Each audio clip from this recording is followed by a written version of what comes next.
오늘도 창세전 예정 그 8번째 시간인데 예수의 능동순종에 대하여 빌립보서 2장 6절로 11절까지 말씀을 본문으로 은혜 나누는 시간 되겠습니다. 요즘 장로교 합신 측에서 쏘아올린 이 능동순종의 신학이 온통 교계를 강타하고 있습니다. 그러나 저는 이들에게 능동수동 따지지 말고 어서 예수 믿으세요. 그래야 영생을 얻게 된답니다. 이러라고 말해주고 싶습니다. 여러분, 이는 어떻게 예수를 영접할 수 있게 되었나요? 고린도전서 12장 3절에 보니까 그러므로 내가 너에게 알리노니 하나님의 영으로 말하는 자는 누구든지 예수를 저주할 자라 하지 아니하고 또 성령으로 아니하고는 누구든지 예수를 주라 할 수 없느니라. 성령이 아니고는 우리는 예수를 주로 시인할 수 없는 자들입니다. 그래서 예수께서 부활하셔서 제자들에게 오사 이렇게 말씀하셨습니다. 요한복음 20장 21절 22절에 예수께서 또 이르시되 너에게 평강이 있을지어다. 아버지께서 나를 보내신 것 같이 나도 너희를 보내노라. 이 말씀을 하시고 그들을 향하사 숨을 내쉬며 이르시되 성령을 받으라 하신 것입니다. 성령만이 우리에게 십자가에 달린 예수를 그리스도로 증거하시기 때문입니다. 사실이 이러함에도 우리는 예수의 순종이 능동이니 수동이니 이거 따지고 있어야 합니까? 하나님은 우리에게 순종이 아니라 믿음으로 구원을 얻게 하신 것입니다. 왜? 순종이 아니라 믿음으로 우리는 구원을 얻게 된 것입니까? 예수께서 오셔서 우리를 대신하여 하나님께 순종하는 삶을 사셨기 때문입니다. 예수님이 공로는 십자가에서 죽으심만이 아닙니다.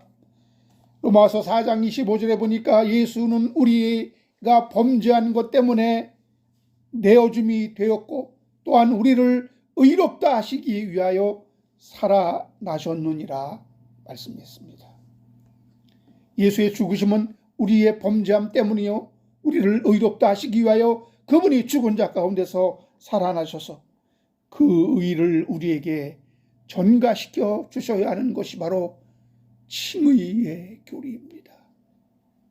그래서 우리는 그 모든 것을 십자가에서 다 이루셨기 때문에 예수께서 죽은 자 가운데서 부활하시고 성천하시고 하나님의 우편에 계신 것은 십자가로 승리하셨기 때문입니다.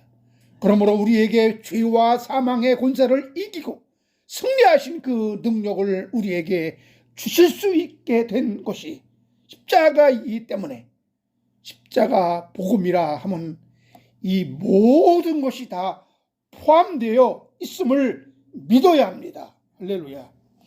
여러분, 개혁주의가 종교개혁의 기치를 든 것이 무엇인가요?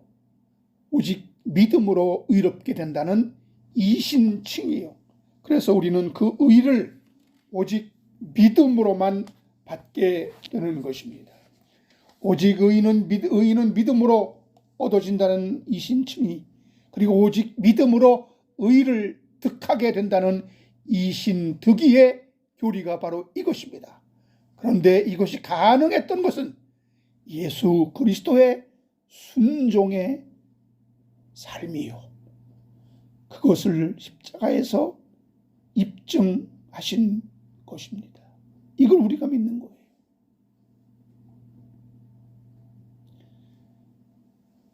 만일 예수께서 그냥 십자가에서 죽으셨다면 아무 소용이 없을 겁니다. 그것이 죄를 대속하시는 하나님의 뜻이었기 때문에, 하나님의 언약이었기 때문에 예수의 십자가의 죽으심이 가치 있는 것이고 능력이 있는 것이지, 그냥 예수께서 그냥 우리를 불쌍히 여기서 그냥 죽으셨다면 그거는 아무 의미가 없어요. 그냥 하나의 희생에 지나지 않습니다.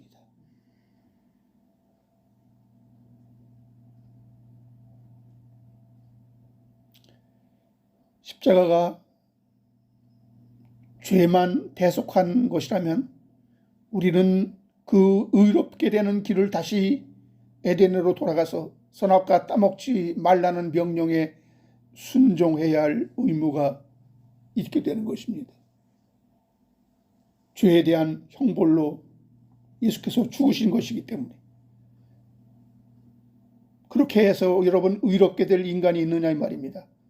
죄인은 없나니 하나도 없다고 바울이 결론을 내렸습니다. 왜 이 말을 하게 된 것이죠?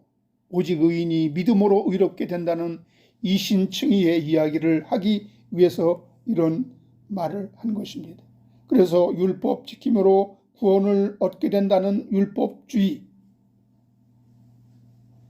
외에 다른 의가 나타나게 되어 있는데 예수 그리스도를 믿음으로 얻게 되는 의라고 로마서 3장에서 말씀하고 있습니다. 로마서 3장 20절 22절에 그러므로 율법의 행위로는 그의 앞에 의롭다 하심을 얻을 육체가 없나니 율법으로는 죄를 깨달음이라.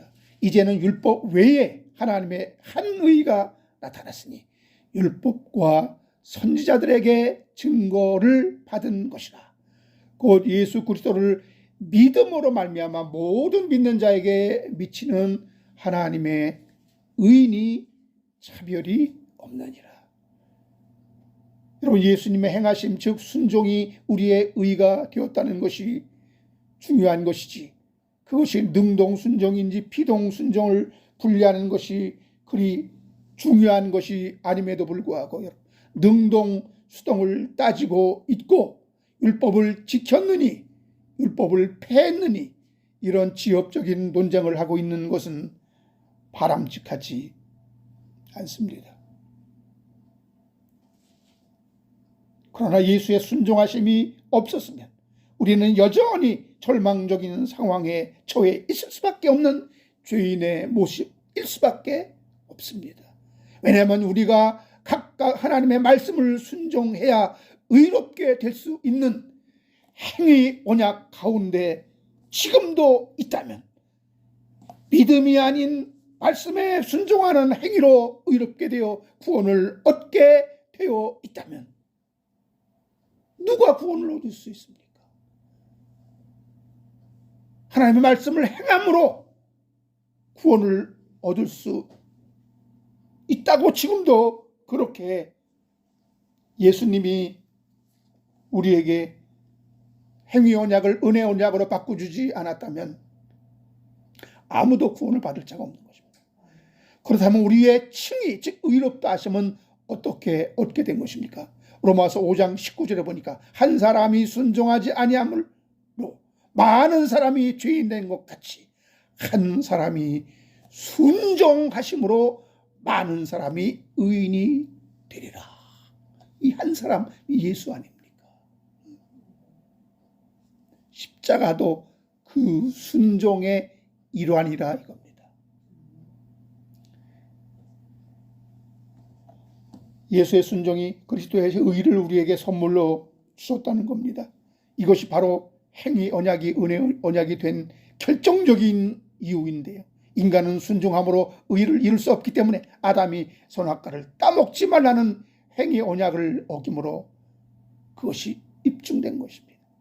아담 하와는 하나님의 명령에 불순종하여 타락했고 죄와 사망의 형벌로 심판을 받게 된 것입니다.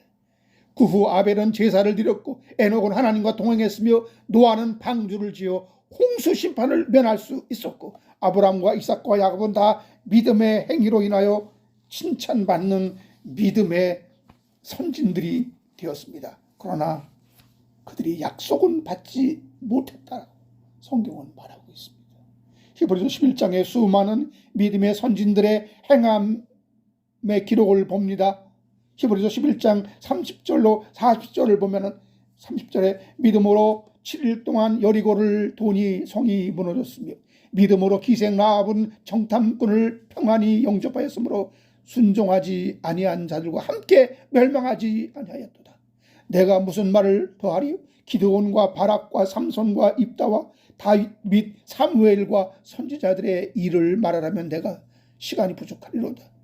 그들은 믿음으로 나라를 이기기도 하며 의를 행하기도 하며 약속을 받기도 하며 사자들의 입을 막기도 하며 풀의 세력을 멸하기도 하며 칼날을 피하기도 하며 연약한 가운데서 강하게 되기도 하며 전쟁에 용감하게 되어 이방 사람들의 진을 물리치기도 하며 또 어떤 이들은 조롱과 채찍질 뿐 아니라 결박과 옥에 갇히는 시련도 받았으며 돌로 치는 것과 톱으로 캐는 것과 시험과 칼로 죽임을 당하고 양과 염소의 가죽을 입고 유리하여 궁핍과 환난과 학대를 받았으니 이런 사람은 세상이 감당치 못하였느니라. 그들이 광야와 산과 동굴과 토굴에 유리하였느니라. 이 사람들은 다 믿음으로 말미암아 증거를 받았으나 약속된 것을 받지 못하였으니 이는 하나님이 우리를 위하여 더 좋은 것을 예비하였은즉 우리가 아니면 그들로 온전함을 이루지 못하게 하려 하심이라. 여러분, 저들은 행위로 순교적인 신앙의 모습을 보였어도 증거는 받았지만 약속을 받지 못한 상태였다고 말하고 있습니다. 더 좋은 것을 예비하였은즉 우리가 아니면 그들로 온전함을 이루지 못하게 하려 하셨다고 했습니다. 저들은 그 순교적인 신앙의 모습을 보였지만 약속을 받지 못하였습니다. 행의 언약의 관계에서 하나님을 만족시킬 행함을 누구도 보여주지 못했기 때문입니다. 그러나 어느 날에 바울이 기록하기를 율법 외에 한 다른 의가 나타났다고 하는 겁니다. 로마서 3장 20절로 22절에 그러므로 율법의 행위로 그의 앞에서 의롭다 하심을 얻을 육체가 없나니 율법으로는 죄를 깨달음이라. 이제는 율법 외에 하나님의 한 의가 나타났으니 율법과 선지자들에게 증거를 받은 것이라. 곧 예수 그리스도를 믿음으로 말미암아 모든 믿는 자에게 미치는 하나님의 의니 차별이 없느니라. 여러분, 그러므로 이제 우리가 의롭다 하심을 얻게 된 것은 율법의 행위가 아니라 예수 그리스도를 믿음으로 얻게 되는 의를 말하고 있음은 행위 언약이 은혜 언약으로 바뀌게 되었으며 우리 죄인은 오직 믿음으로 의롭게 되는 칭의가 여기서 나온 것입니다. 로마서 3장 28절에 그러므로 사람이 의롭다 하심을 얻는 것은 율법의 행위에 있지 아니하고 믿음으로 되는 줄 우리가 인정하노라 그랬어요. 행위 언약이 은혜 언약이 된 것에는 예수의 순종하신 삶이 아주 중요한 영향을 미쳤다는 것입니다. 로마서는 우리에게 무엇이 의인이 되게 하였느냐를 밝혀줍니다. 로마서 5장 19절에 한 사람이 순종하지 아니함 많은 사람이 죄인 된 것 같이 한 사람이 순종하심으로 많은 사람이 의인이 되리라. 예수의 순종이 그리스도의 의를 우리에게 선물로 주신 것입니다. 이 신칭의가 가능했던 것도 예수의 순종의 결과입니다. 그런데 이런 표현이 있습니다. 그리스도께서 율법의 순종으로 얻으신 율법의 의와 영생을 죄인들에게 전가시켜 주시기 위하여 그분은 율법에 순종하셨다는 주장인데요. 우리의 의는 예수를 믿음으로 얻게 되는 의입니다. 예수의 순종을 왜 율법 순종에 국한시켜서 주장하는 것이 능동 순종을 반대하는 자들에게 빌미를 주지 않았나 그렇게 저는 생각합니다. 우리에게 믿음으로 얻게 되는 의가 가능했던 것은 하나님의 말씀에 온전히 순종하신 예수 그리스도의 공로 때문입니다. 율법의 순종과는 직접적으로 상관은 없지만 예수님은 율법의 정신, 율법의 내용, 거기에 집중하셨던 겁니다. 그래서 모든 하나님의 말씀에 대한 순종을 하셨던 겁니다. 예수는 율법을 다 온전히 지킨 것이 아니라 율법을 완성하신 분이시며 율법의 문자적인 한계성을 밝히 드러내시고 율법의 법조문이 죄인을 구원하지 못한다는 사실을 폭로하시고 율법이 요구하는 바 예수 그리스도를 믿어야 영생이라는 것을 제시하시기 위하여 율법의 요구를 이루신 분입니다. 그래서 율법 아래 오셨기 때문에 율법을 예수님은 고의적으로 무시하지 않았고 율법을 지키기 위해 애쓰셨습니다. 이것이 하나님의 뜻이었기 때문에 하나님의 뜻에 순종하신 것입니다. 예수님의 오심은 오직 아버지의 뜻을 행하기 위함이라고 요한복음 6장에서 이렇게 이야기합니다. 아버지께서 내게 주시는 자는 다 내게로 올 것이요 내게 오는 자는 내가 결코 내어 쫓지 아니하리라. 내가 하늘에서 내려온 것은 내 뜻을 행하려 함이 아니요 나를 보내신 이의 뜻을 행하려 함이니라. 여러분, 예수는 아버지의 뜻을 행하기 위해서 이 땅에 오신 분입니다. 그리고 그 뜻을 온전히 그의 삶 속에서 행하셨습니다. 순종하셨습니다. 그 순종이 우리에게 의가 된 것이요 그 순종이 우리에게 영생이 된 것입니다. 근데 우리는 왜 예수의 그 순종을 그렇게 무시하려는 것일까요? 이 능동순종을 반대하는 자들의 주장의 일부를 보면 이렇습니다. 서철원 박사의 이 반론을 한번 들어보면요, 능동순종과 수동순종을 이렇게 반론을 합니다.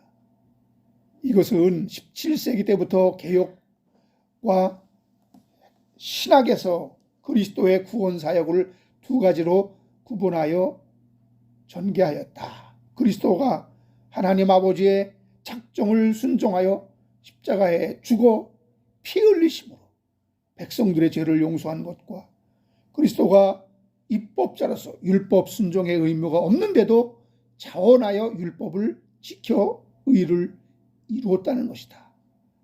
율법을 준수하여 의를 이룩하심으로 그 의를 백성들에게 전가하여 백성들이 영생에 이르게 되었다는 것이다. 이것은 그리스도가 율법을 지킬 의무가 없는데도 자원하여 지켰으므로 이것이 능동순종이라는 것이다. 그리스도의 십자가에서 죽어 피 흘리심으로 백성들의 죄를 갚아 죄 용서를 받게 하였으므로 이것이 수동순종이라는 것이다. 율법을 지킬 의무가 없는 그리스도가 율법을 준수하여 의를 획득하였으므로 이것이 능동적 순종이라는 것인데 이것이 바로 그리스도의 능동적 순종의 의라고 하는 교리이다. 그래서 나는 극구 반대한다.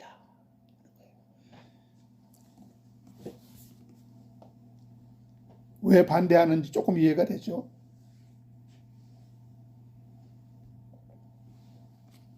근데 저는 이 반대하는 지적처럼 이 능동순종에 대하여 어떤 큰 문제점을 발견하지 못하고 있습니다. 서로 다른 관점과 서로 다른 교리로 보기 때문에 생기는 갭처럼 느껴집니다.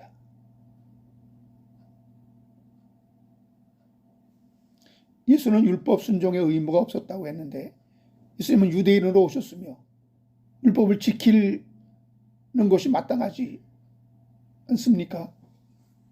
예수는 유대인 한 사람으로 율법을 지키려 애쓴 것이 사실입니다. 그러므로 여기서 율법을 준수하여 의를 이룩하셨으므로 그 의를 백성들에게 전가시켜 백성들이 영생에 이르게 되었다는 말이 잘못되었다고 하는데, 여기서 율법의 준수를 모세 율법을 하나님의 말씀으로 바꾸어 버리면 아무 문제가 없습니다. 그리고 예수의 순종을 능동 수동으로 나누지 말고 그냥 하나님의 말씀에 순종하여 획득하신 의라고 보면 아무 문제가 없는 겁니다.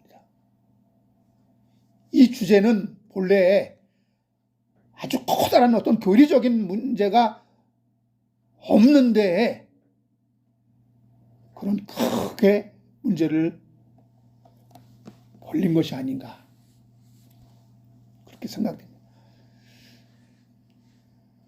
이렇게 주장하죠. 또 반대하는 사람들은 예수님은 하나님이신데 어떤 의를 획득할 필요가 없다는 주장이에요. 예수는 하나님이지만 죄인의 모양으로 오셔서 죄를 이기시고 마귀의 시험을 받아야 할 필요가 없는데도 불구하고 마귀의 유혹을 받고 스스로 받은 것이 아니라 하나님이 그렇게 받게 하셨죠. 성령에 의하여 그는 광야에 나가서 마귀의 시험을 받았죠. 타락한 아담의 후손들을 마귀의 권세에서 해방시키기 위하여 마귀의 시험을 손수 받고 물리치신 것이며, 율법을 지킬 의무가 없었지만 율법 아래에 나셔서 율법을 지키기 위해 애쓰신 것은 율법 아래에 있는 자들을 구원하기 위함이라고 성경은 말씀하고 있는 것입니다. 갈라디아서 4장 4절로 5절에 때가 참에 하나님이 그 아들을 보내사 여자에게 나게 하시고 율법 아래에 나게 하신 것은 율법 아래에 있는 자들을 속량하시고 우리를 아들의 명분을 얻게 하려 하심이라고 말씀했습니다. 여러분, 예수님이 하나님이기 때문에 의를 얻을 필요가 없습니까? 그냥 하나님이 갖고 계신 그 의를 그냥 전가시켜주면 된다고, 이런 주장인데요. 그러면 뭐하러 예수님은 성육신하셨습니까? 하나님의 직권으로 죄를 그냥 사면하면 될 거 아닙니까? 예수님이 전가시켜 주시는 그 의는 우리 죄인에게 전가시킬 뿐만 아니라 예수님은 우리의 대표자로, 그리고 대속주이지만 우리를 대표하여 장자의 기업을 얻고 그 안에 연합시켜서 우리 하나님의 자녀들로 삼으시기 위함입니다.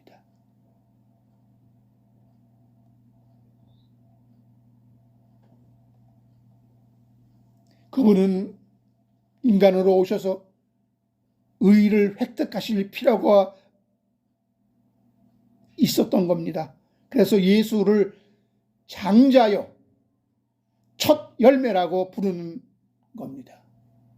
우리가 죽어서 주님 만나게 될 때에 우리는 너무나 놀라게 됩니다. 왜? 우리는 왜 주님을 만나면 그렇게 놀라게 됩니까?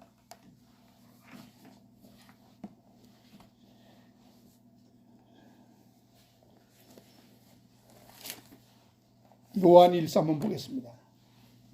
요한일서 3장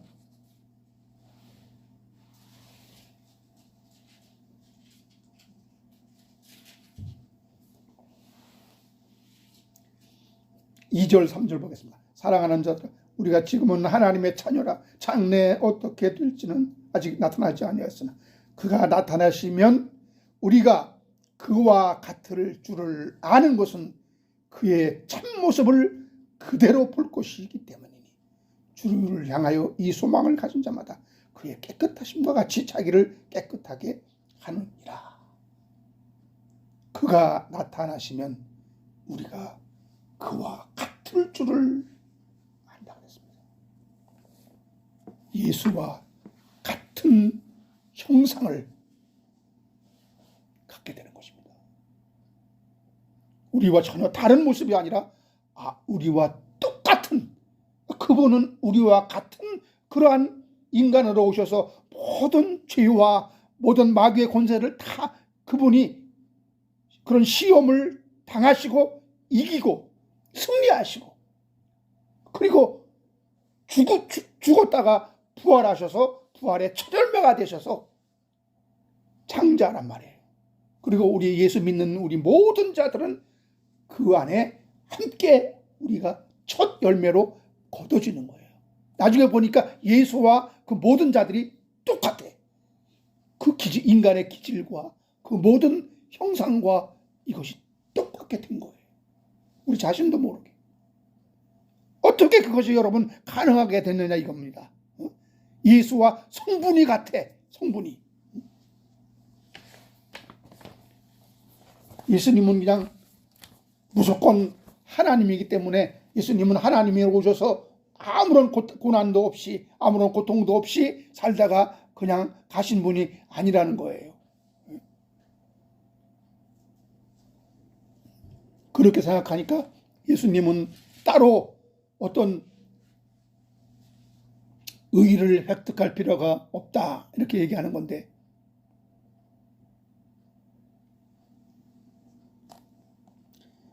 로마서 8장 23절에 보니까요, 성령의 처음 익은 열매를 받은 우리까지도 속으로 탄식하며 양자될 것, 곧 우리 몸의 속량을 기다린다고 했습니다.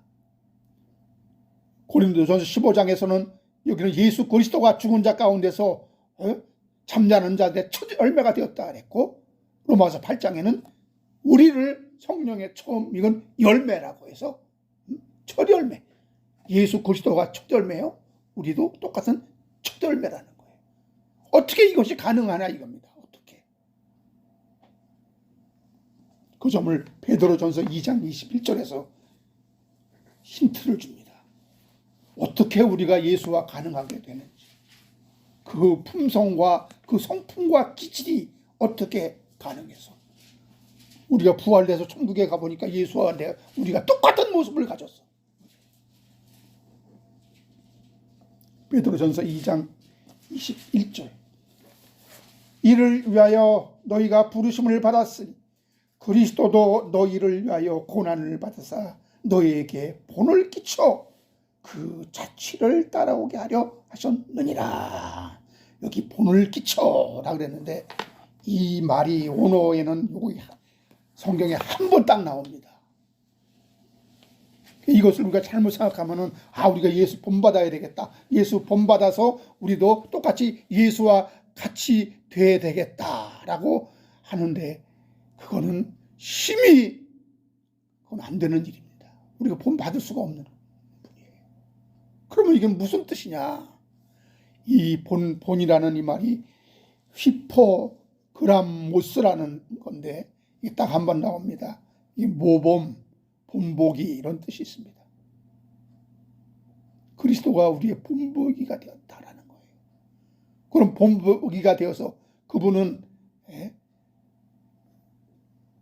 어떤 표본이 되어서 우리가 그분을 따라가면 되느냐? 그게 안 되죠. 이것은 원본, 원판 이런 뜻도 갖고 있어요. 마치 우리가 여러분 그 뭡니까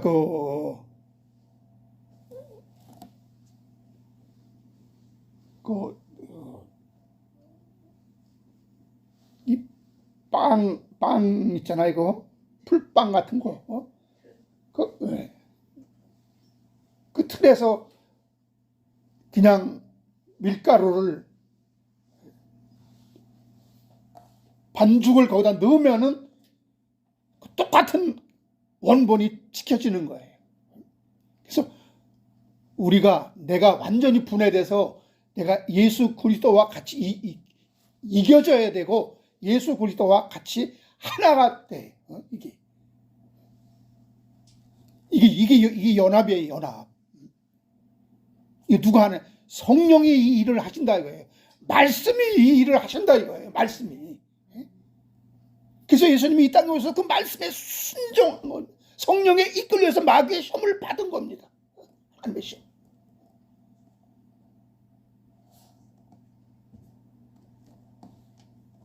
그러므로 예수는 반드시 인간으로 오셔서 고난으로 획득하신 순종으로 얻게 된 그 의를 우리에게 전가시켜 주셔야 하는 것입니다. 그것을 순종이라고 성경은 분명히 이야기하고 있습니다. 이것을 능동순종이라고 했다고. 능동순종은 안 된다, 안 된다. 이게 말이 됩니까?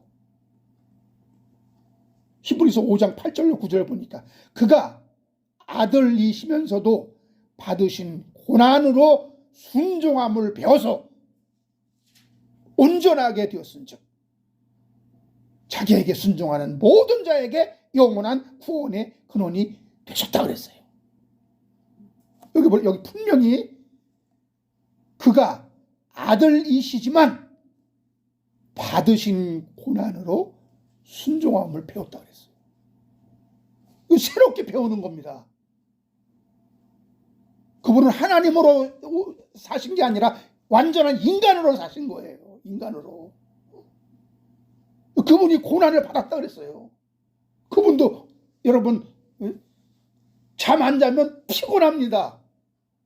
안 먹으면 배고픕니다. 인간으로 사셨단 말이에요. 그래서 그 순종함을 배워서 온전하게 되었은즉 자기를 순종하는 모든 자에게 그래야 영원한 구원의 근원이 되실 수 있다라고 말씀하고 있는 겁니다. 그가 아들이시지만 고난으로 순종함을 배웠다고. 그 이유는 순종하는 모든 자들에게 영원한 구원의 근원이 되시기 위함이라고 했습니다. 예수는 우리를 대신하여 죽으시는데 대속주이지만 우리를 대표하는 구원의 근원, 즉 대표자도 되어야 하는 것입니다. 그래서 주님은 완전한 하나님과 완전한 인간으로 죄 있는 모양으로 육신을 입고 성육신하신 이유가 바로 그것입니다. 여기서 이것을 믿지 않는 자들은 예수님의 신성만 믿고 어찌 예수가 인간으로 오셔서 그 고난을 받을 수가 있느냐. 그래서 예수님의 신성만 믿는 자들. 예수님은 아닙니다. 그들이 누굽니까? 영지주의자들 아닙니까?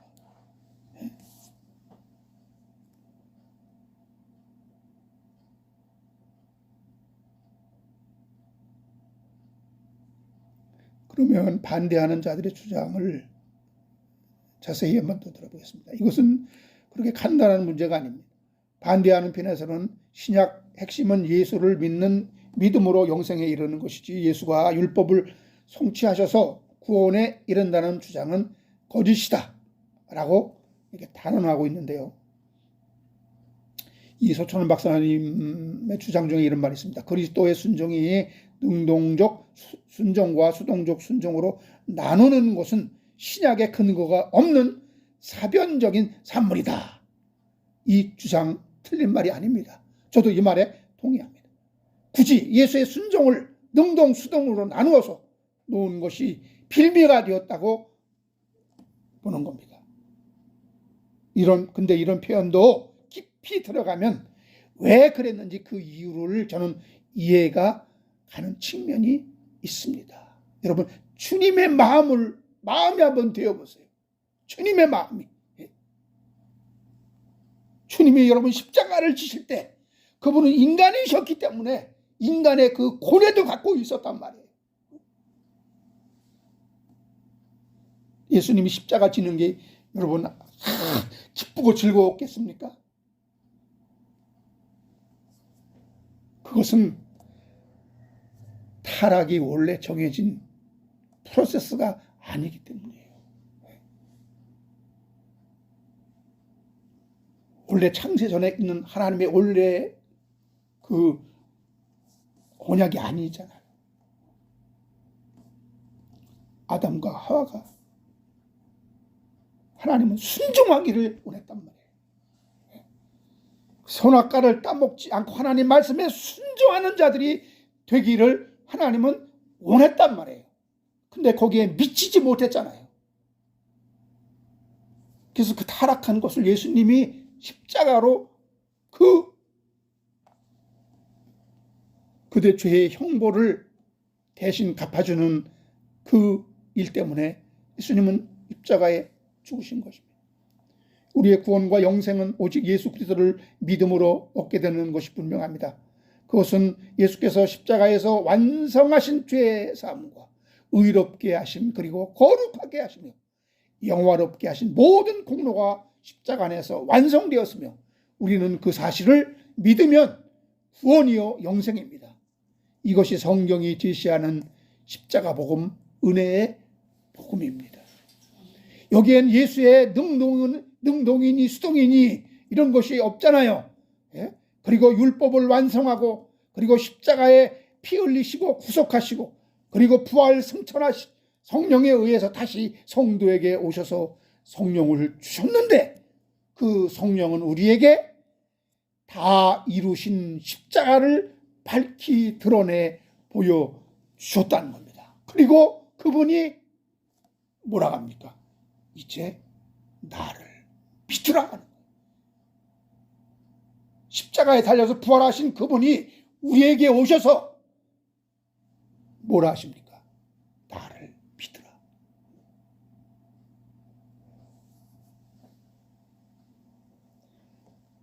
그 십자가 안에서 예수께서 이루신 공로를 내가 무상으로 받아들이는 것, 이것이 예수 믿음이요 예수 영접입니다. 그런데 왜 예수께서 순종하여 의를 이루며 우리에게 그 의를 전가시켜 주었다는 것이 십자가의 은혜를 약화시키는 것이고 십자가의 은혜를 무력화시키는 시도라고 그렇게 반대하는지 그 이유를 저는 잘 모릅니다.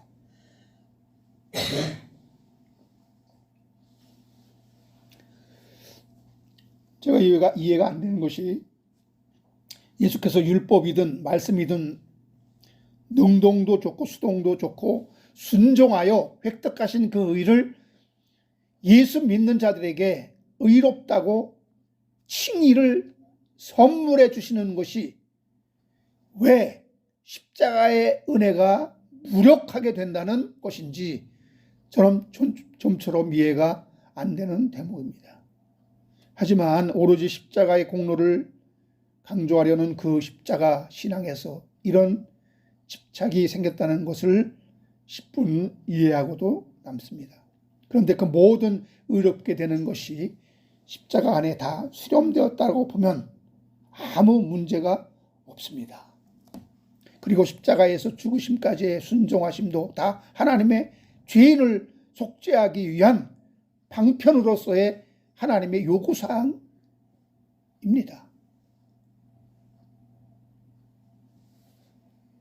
오늘 빌립보서 2장 그 6절로 8절 보면 그는 근본 하나님의 본체시나 하나님과 동등됨을 취할 것으로 여기지 아니하시고 오히려 자기를 비워 종의 형체를 가지사 사람들과 같이 되었고 사람의 모양으로 나타나사 자기를 낮추시고 죽기까지 복종하셨으니 곧 십자가에 죽으심이라. 그 모든 것이 죽기 위해서 오신 거예요. 죽기 위해서. 그분이 다 하늘의 모든 영광을 비우고 그분이 종의 형체를 갖고 그리고 낮아지시고 사람의 모양을 가진 것도 다 십자가에 죽으시기 위해서.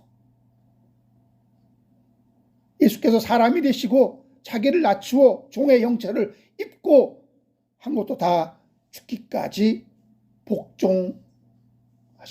여기는 복종이라는 표현을 썼는데요. 순종하고는 그 원어가 다릅니다.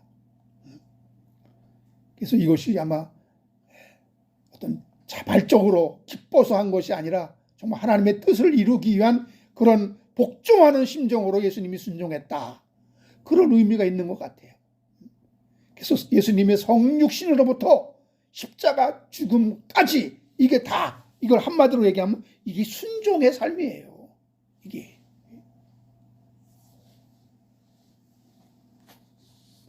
여기 본문은 자기를 낮추시고 죽기까지 복종했다는 표현을 쓰고 있습니다. 십자가의 죽으심이 기쁜 일은 아니었기에 수동적으로 순종했다는 그런 순종이 아니라 복종이란 단어를 썼는지 잘 모르겠지만 아마 그럴 수도 있어요. 우리와 같은 인간이셨기 때문에 이런 고민도 가능했던 것입니다.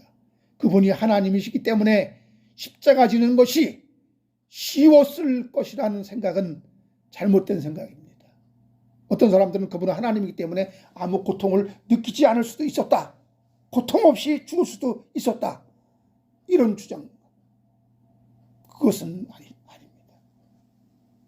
예수님은 하나님으로 오셨기 때문에 어떤 고민도 없었고 아픔도 없었다.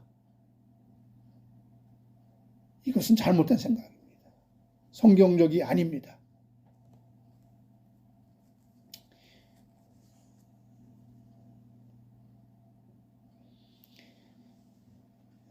성령은 예수께서 우리를 어떻게 사랑하셨는지, 얼마나 사랑하셨는지 그걸 깊이 생각해 보면 성도로서 내 안에 자발적으로 감사하는 마음, 주님의 은혜에 감격하는 마음이 흘러 넘치게 되어 있는 것입니다.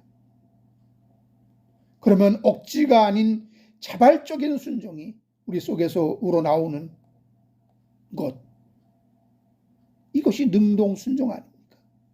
이것이 우리에게도 나타나야 되는 거 아닙니까?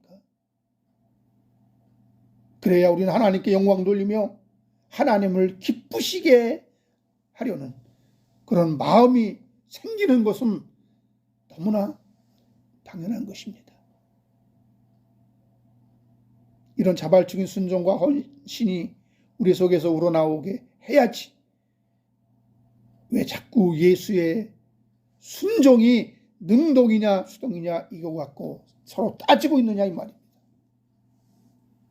또 이것이 잘못되었다고 극렬하게 비판하는 것도 제가 볼 때는 뭔가 공격 포인트를 잘못 짚은 것 같아요. 그렇게 생각되는 것은 부인할 수 없습니다. 물론 제가 잘못 생각할 수도 있습니다. 저도 진지하게 더 주님의 뜻이 무엇인지 말씀을 상고할 것입니다. 내 주장이 옳다. 내가 성경을 나만 바로 보고 있다. 이런 주장은 하는 것이 아닙니다.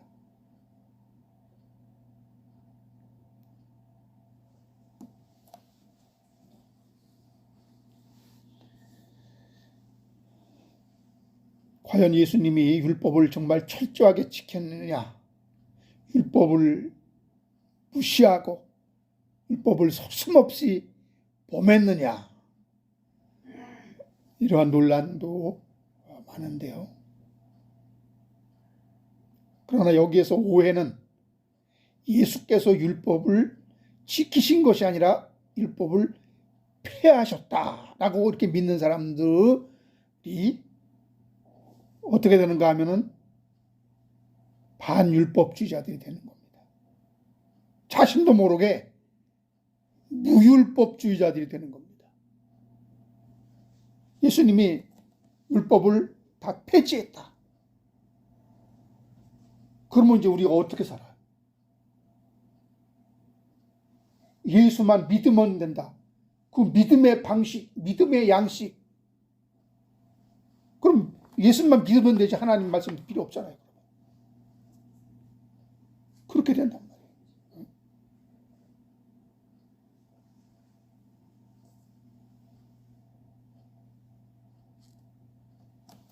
성경은 예수님이 율법을 폐지하셨다라는 이 말보다는 율법을 완성하셨다라고 말씀하셨죠. 이 말에 우리는 주의를 기울여야 돼요. 마태복음 5장 17절 보니까 내가 율법이나 선지자를 폐하러 온 줄로 생각하지 말라. 폐하려 온 것이 아니요 완전하게 하려 함이라. 근데 지금까지 율법에 얽매하고 하나님 말씀에 순종해야 된다고 이렇게 억눌려서 살았던 사람들이 율법은 폐하해졌다. 이 말이 아니라 또 다른 데는 내가 율법을 다 폐했다 이런 말도 있거든요. 그러면 그 말을 그대로 그 말만 믿고 이제 율법 안 지켜도 된다. 하나님 말씀 이제 안 지키고 우리는 예수 안에서 자유하다. 자유.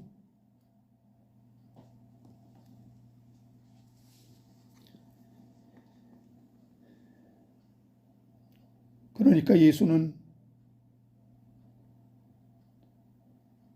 유대인으로서 율법을 온전히 지키기 위해 힘쓰고 애쓴 것도 맞고요. 율법의 무용성을 입증하기 위해서 율법의 조문들을 폐지시키기 위해서 율법을 범한 것도 맞습니다. 그래서 율법을 완전히 폐하였다라는 말도 다 맞는 말이 아니죠. 진리를 알면 진리가 너희를 자유케 한다라는 이 말도 잘못된 진리는 자유가 아니라 방종을 가져옵니다. 그래서 아전인수격으로 다 자기 편한 대로 성경을 해석하는 거예요.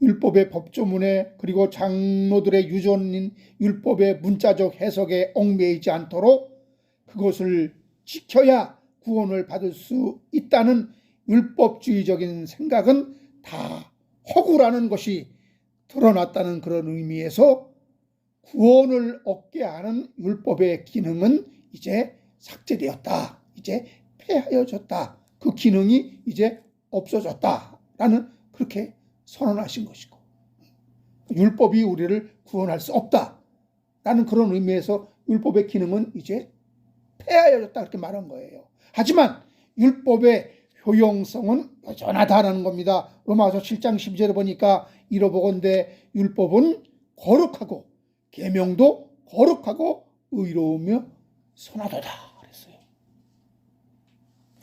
저는 또 다른 말씀을 하셨죠. 율법 속에 있는 그 정신, 율법 속에 있는 그 내용은 영원하다는 거예요. 그거는 표현할 수가 없다는 거예요. 하나님의 본성, 하나님이 기뻐하시는 하나님의 원래 그 뜻인데 그것이 변질될 수가 있습니까? 하늘나라의 성품인데 율법의 선한 기능은 폐지되거나 없어지지 않는다는 겁니다. 그러므로 지금도 성도에게 율법의 문자적 요구는 안 지켜도 되지만 영적으로 함의하고 있는 하나님의 사랑과 이웃사랑이란 율법의 강령 아래 있는 것이나 다름 없음을 우리는 간과해서는 안 됩니다. 여러분, 복음이 무엇입니까? 새 계명, 새 언약이 무엇입니까? 그 내용은 원래부터 한 번도 바뀐 적이 없습니다. 그것을 지키는 의도와 목적, 방법이 시대에 따라서 그 방식을 달리했을 뿐입니다. 복음은 율법의 본질, 핵심, 내용을 밝히 드러내요. 이거 우리가 지킬 수 없는 것이구나. 하나님이 지키게 해주지 않으면 안 되는 거구나. 근데 예수가 내 대신 다 지켰다는 거예요. 우리는 그냥 예수 믿기만 하면 다 된다는 거예요. 여러분, 새 언약 하는데 새 언약은 또 다른 언약이 아닙니다. 새 언약은 여러분 행위로 체결되었는데 예수께서 그 행위를 은혜로 바꾸어 버렸다는 것입니다. 그래서 예수의 하신 업적을 믿으면 의롭게 되어 구원을 얻게 하신다는 것이 새 언약의 본뜻입니다. 마태복음 22장 37절 40절에 예수께서 이르시되 내 마음을 다하고 목숨을 다하고 뜻을 다하여 주 너희 하나님을 사랑하라 하셨으니 이것이 크고 첫째 되는 계명이요 둘째도 그와 같으니 내 이웃을 내 자신같이 사랑하라. 이 두 계명이 온 율법과 선지자의 강령이니라. 여러분, 율법을 이야기하면 이건 율법주의 아니야? 율법주의자 아니야? 이런 선입견을 갖고 모든 사람을 대하는 것이 문제입니다. 여러분, 율법주의는 율법을 지켜야 구원을 받는다라고 이렇게 주장하는 거예요. 우리가 구원을 받았기 때문에, 그리고 우리가 하나님의 자녀가 되었기 때문에 천국 백성으로서 지켜야 할 규범으로서 율법의 선한 내용, 그것을 지키려고 힘쓰고 애쓰는 것이 성도의 합당한 자세입니다. 여러분, 에베소서 5장 1절 2절에 보면 이런 말씀이 있어요. 그러므로 사랑을 받은 자녀같이 너희는 하나님을 본받는 자가 되고 그리스도께서 너희를 사랑하신 것 같이 너희도 사랑 가운데서 행하라. 그는 우리를 위하여 자신을 버리사 향기로운 제물과 희생 제물로 하나님께 드리셨느니라. 그리스도께서 너희를 사랑하신 것 같이 너희도 사랑 가운데 행하라 그랬어요.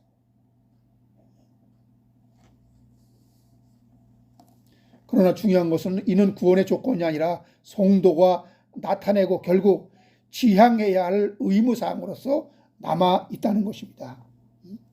이것도 성도 안에서 여러분 성령이 맺으신 새 언약의 본령인 줄 믿습니다. 그러니까 여러분, 말씀에 대한 순종은 성도가 된 자들에게 나타나야 할 그리스도의 품성입니다. 이것이 여러분 구원을 받게 하는 것이 아니라 구원받은 자의 열매로 조금씩 나타나야 할 성령의 열매로 맺어지는 것이요 빛과 소금으로서의 사명을 다하는 것인 줄 믿습니다. 할렐루야. 베드로후서 1장 4절에 보니까 이로써 이 보배롭고 지극히 큰 약속을 우리에게 주사 이 약속으로 말미암아 너희가 정욕 때문에 세상에서 썩어질 것을 피하여 신성한 성품에 참여하는 자가 되게 하려 하셨느니라 했습니다.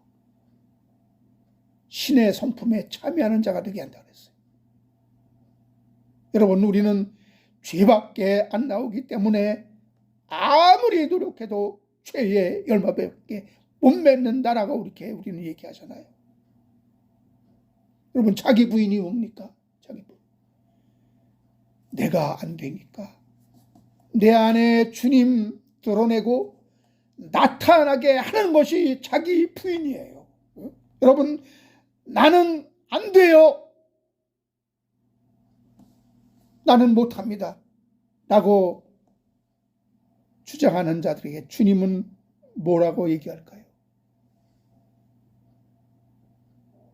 주님, 나는 안 됩니다. 나는 안 됩니다. 라고 주님께 반문하는 자들에게, 주님께 반문하는 자들에게 주님은 뭐라고 하실까요? 네 안에 내가 있잖아. 네 안에 내가 있잖아. 왜 내가 하려고 그래?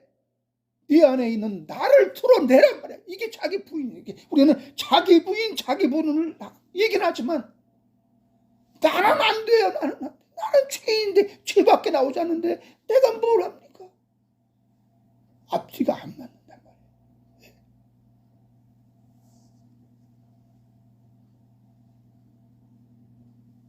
그러므로 여러분, 성령이 인도하지 않는 자들, 구원을 얻기 위하여 억지 순종하는 척 할 것이 분명합니다.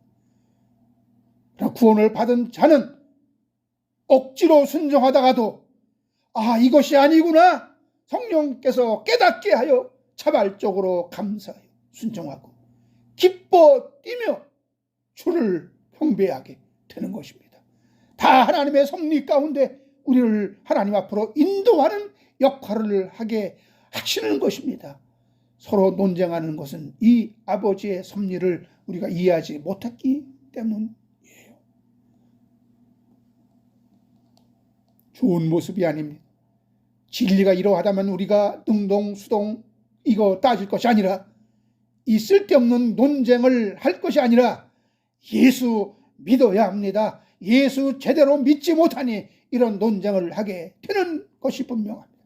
우리가 예수를 바로 믿지 못하고 있으니 이런 저급한 논쟁에 말려들어 본질을 놓치게 하는 것은 아닌지 심히 우려가 되는 것입니다. 사랑하는 여러분, 예수가 여러분 율법을 성취하신 것하고 구원은 자동적으로 연계되는 것이 아니죠.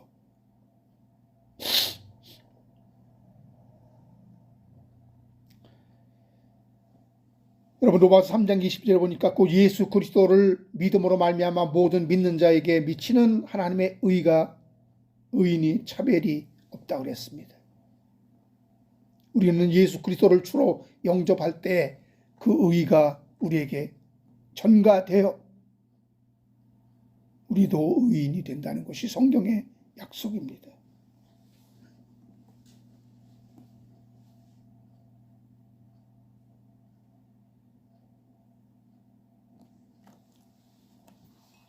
말씀을 맺겠습니다.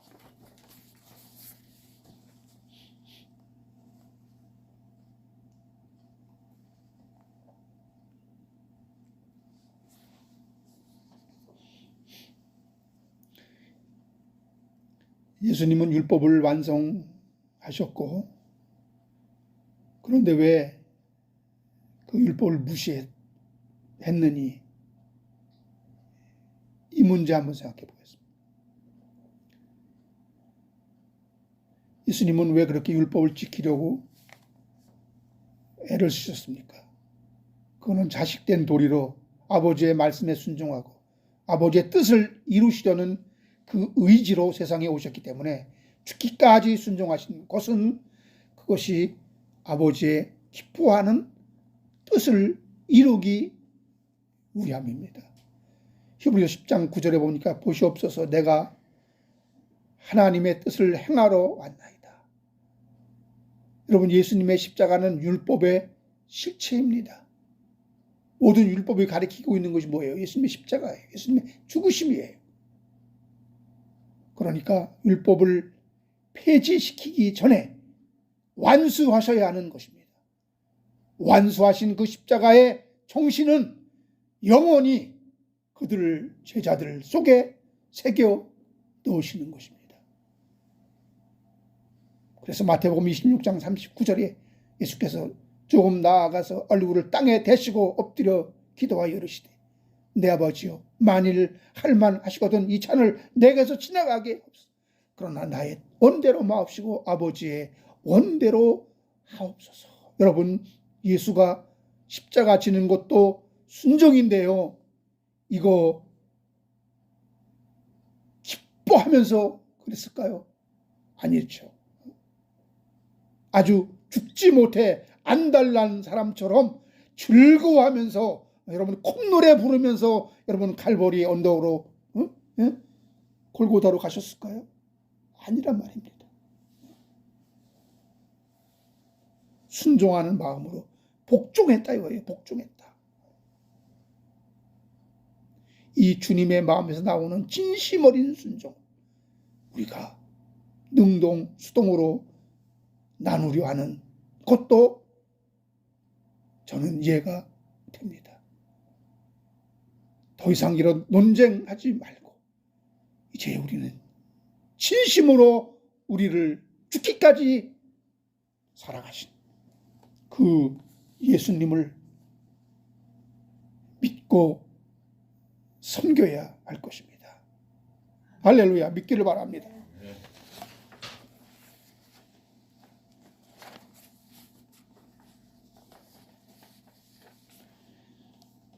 로마서 4장 2절 3절에 보니까 만일 아브라함이 행위로서 의롭다 하심을 받았으면 자랑할 것이 있으려니와 하나님 앞에서는 없느니라. 성경이 무엇을 말하느냐? 아브라함이 하나님을 믿음에 그것이 그에게 의로 이겨진 바 되었느니라. 예수께서 말씀에 능동적으로 순종하셨고, 그 때문에 우리의 믿음에는 거기에 행함이 포함된 것입니다. 예수께서 그렇게 하지 않았다면 우리는 믿어서 안 돼. 행함이 꼭 들어가야 돼요. 근데 예수님이 오셔서 예수님이 하나님의 말씀을 다 행하셨고 온전히 순종하셨고 그리고 죽기까지 그분이 복종하셨기 때문에 우리는 그 예수를 믿으면, 그것을 받아들이면, 내 대신 예수님이 모든 것을 예수님이 다 행하셨다라는 것을 받아들이면 그것이 바로 믿음이고 영접이거든요. 그러면 영생이다. 사랑하는 여러분, 능동적인 이 순종으로 행함이 있는 이 믿음의 복을 받아 영생을 누리는 여러분 되시기를 주님의 이름으로 축원합니다. 기도합니다. 사랑하신 하나님 아버지, 예수님이 이 땅에 인간의 모습으로 오셔서 모든 고난을 받으시고 죄를 이기시고 마귀의 시험을 물리치시고 하신 모든 것은, 그리고 십자가에 죽기까지 순종하신 모든 것은 우리를 의롭다 하시기 위해서, 예수 믿는 자를 의롭다 하시기 위해서 그렇게 하신 것입니다. 나를 믿으라고 하는 것은 바로 예수님이 하신 일, 우리를 위해서 하신 그 일을 믿으라고 하신 것입니다. 주여, 우리는 십자가 하면서, 십자가는 이거와 분리된 것이 아닙니다. 예수님의 순종의 삶과 분리된 것이 아닙니다. 예수님은 하늘의 모든 영광을 버리고 비우고 자기를 낮추고 성육신 하셔서, 그리고 유대인으로 율법을 소중하게 여기고 율법을 지키셨고 십자가에 죽기까지 순종해서 이루신 그 의를 믿는 자에게 의롭다 칭해 주시기 위해서 그렇게 하신 것입니다. 믿게 하여 주시옵소서. 이 주님의 공로를 믿게 하여 주시옵소서. 그래서 우리도 한 것이 없지만, 나는 한 것이 없지만 그 믿음으로 이루어진 그 의를 덧입어 우리도 영생을 얻게 하시려는 하나님의 기쁘신 뜻을 깨닫는 자들이 되게 하여 주시옵소서. 이제는 우리 구주 예수 그리스도의 은혜와 하나님 아버지의 만극없이 사랑하시고 성령님의 인도 충만 교통하시고 내주하시고 하나님의 뜻을 기뻐 자발적으로 우리도 순종하기를 원하는 믿음의 자손들의 머리 지금으로부터 영원토록 함께 있을지어다.